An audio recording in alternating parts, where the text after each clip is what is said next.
This week, we spend time in the cultural melting pot of Koreatown, Los Angeles, where talks of a vegetarian restaurant with Chef Mario at the helm is redefining expectations of what vegetables can really be.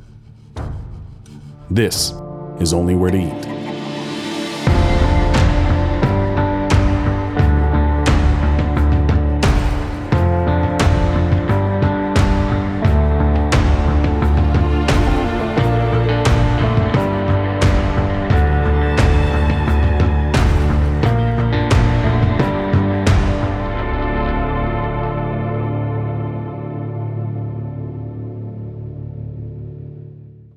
The chef thing was accidental. It was not something that I've kind of wanted to do or expected to be doing. I started working in a kitchen, and the one thing that allowed me was kind of like a creative outlet. And then two, the one thing that I really liked about it was very disciplined, and that's something that I really needed.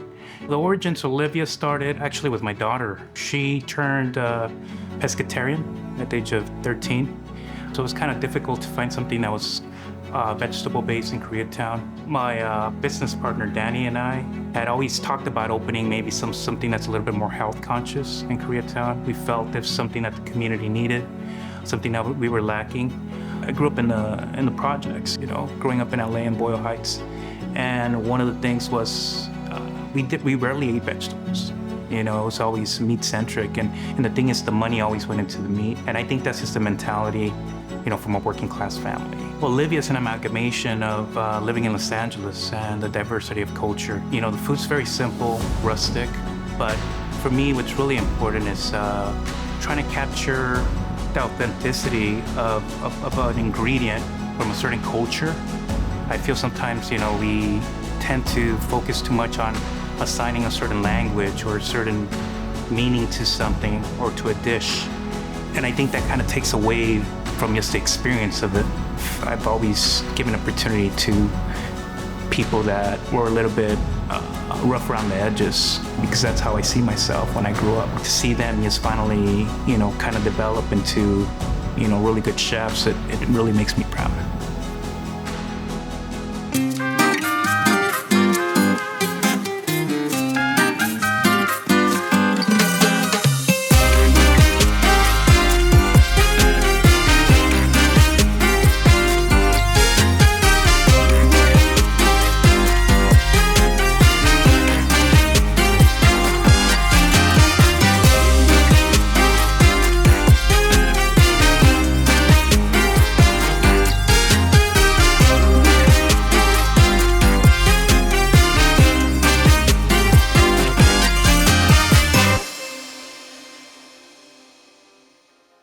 So we are here at Olivia, and we're gonna be led through this incredible cuisine by Chef. And I have to put a disclaimer out there because I have been a staunch anti-vegan, anti-vegetarian. I've never really enjoyed any of the food whatsoever, but I feel like I finally found a place that I can go to that's completely different than anywhere else. And with that, we actually have a guest today that I would like to introduce. Her name is AJ. AJ, could you please fill in our viewers on what you do and why you are vegan, correct? Yes. And why that's important to you. Vegan has been super important to me. I've been vegan for maybe 4 years now, and I haven't had meat in about 10 years. So it kind of changed my life. I used to be obese as a kid. I lost the weight, and it really gave me a newfound sense of self, and I just love the adrenaline it gives me and stuff like that. And I'm tired of people always being like, vegan is boring. We don't just eat salads, okay? We do a little bit more than that. And so that's one of my favorite things. Just to let us know a little bit about you and how that's basically helped you launch your... Bare Beauty is my skincare company. Beauty from the source. We get a lot of our ingredients, majority of them, from Africa, and I just think it's so beautiful. I go and travel back and forth to Africa very often, and every time I'm there I just get a new sense of just happiness and just home, and I wanted to give that to people around the world. So when when they're putting that on their bodies, I'm like, okay, let's do it, y'all. So that's my skincare line, Bare Beauty. Awesome. I'm excited because I need to be proven wrong. And Chef, now I'm gonna lead you into this. Could you please walk us through what you have lined up for us so far. All right, so we got 3 starters here. One of them is stuffed squash blossom. These we stuff with macadamia ricotta to make them vegan. The batter's gluten-free. It's made out of rice batter. And then the base, it's basically a spicy pepita sauce. This was an inspiration from traveling to Guatemala. Okay. And having a sauce that was made out of pepitas, chilies, and spices.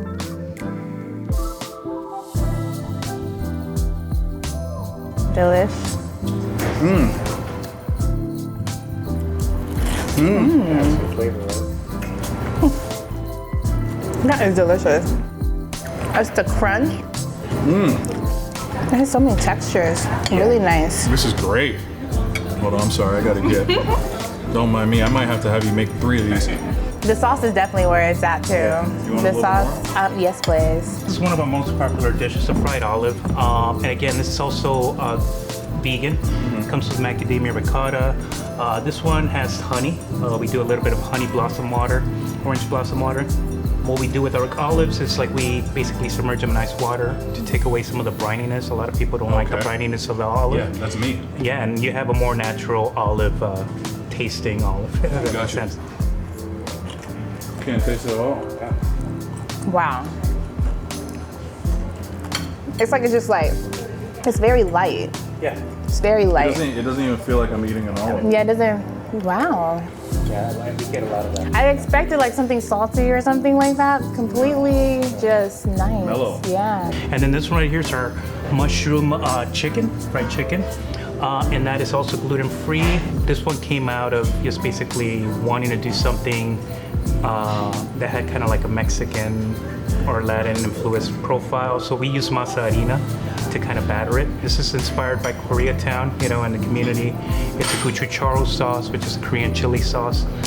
It's not 100% Korean, but it's like a lot of the things that we do, we borrow and reinterpret into a new line.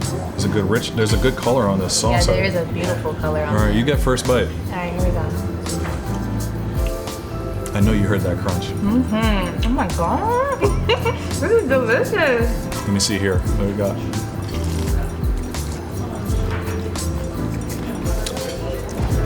It's very savory. Very. And a little bit of spice on the back end. Yeah. Small kick. So let me ask you so far, first couple bites in, what are you thinking?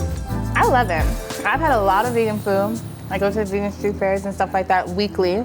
And especially in LA, it's kind of really complicated because a lot of the food is very heavy, or they're trying to replicate like regular meaty dishes and stuff like that. So you'll have like Impossible burgers and Impossible shrimp and stuff like that. So to have actual plant-based food and seeing it being altered and not like chemically, reconstructed, but actually what it is, it's really brilliant. And it tastes good.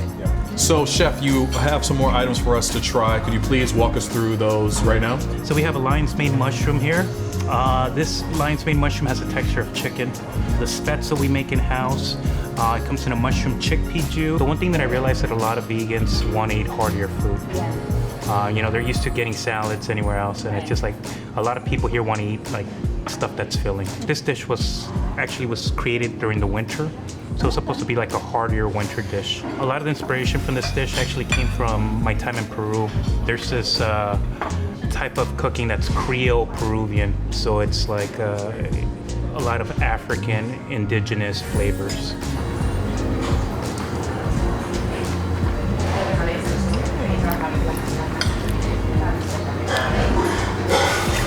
Oh, that's fire. Oh my god. The crisp on it makes me feel like I'm having a little bit of chicken. Yeah, me too. These pasta dishes are off the chain.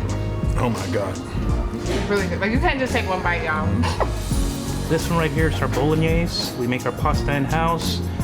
We make a patty of shiitake mushrooms, oats, and lentils. Okay. Yeah, I'm excited. Yeah, look at that. That looks So the cheese on that one is a yeasted almond cheese.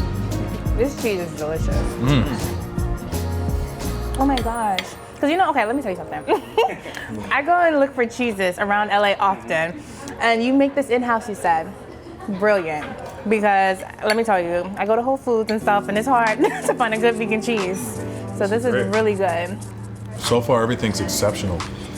I mean, this is a pasta dish that I'd probably order 3 times a week. It's really, really good. And this one here is one of our pizzas, one of my favorite pizzas actually. It's a artichoke pizza. We make a macadamia feta in-house, marinated artichokes, olives, sunchokes. Again, very simple, playing with the season. Crust is very important. If you look at our crust, the one thing that's really important is like little air bubbles in there. That's when we know that the crust is well done. Well done. I fold my pizza because of the fact that I'm a northerner. I just don't understand the fork and knife. It kills me every time. Okay, so this is not, I'm a red sauce meat guy. I like this. This is good to me. The crust is really, really good too. I think that, like you're saying, I think that's half the battle. Yeah. Is the crust. I cannot thank you enough for taking the time. I know this is something that you don't normally do.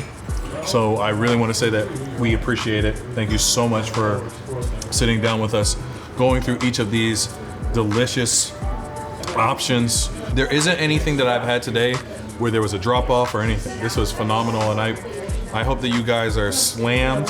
Everybody needs to come try this food. It doesn't matter that it's in K-Town, doesn't matter that they're known for Korean barbecue. This is some of the best food I've had in Los Angeles, and I cannot thank you enough. Thank you so much. And again, thank you for taking the time and just, taking the interest in us. So thank you. Absolutely, brother. Appreciate you. Thank so much. you. All right, thank you. Definitely a hidden gem, for sure. Thank you guys for tuning in to Only Where to Eat. Make sure you guys like, comment, share, and subscribe. And if you want to support me, make sure you follow It's Just AJ Love and my businesses @Bear Beauty and @Rooted Escapes. Thanks for watching, guys.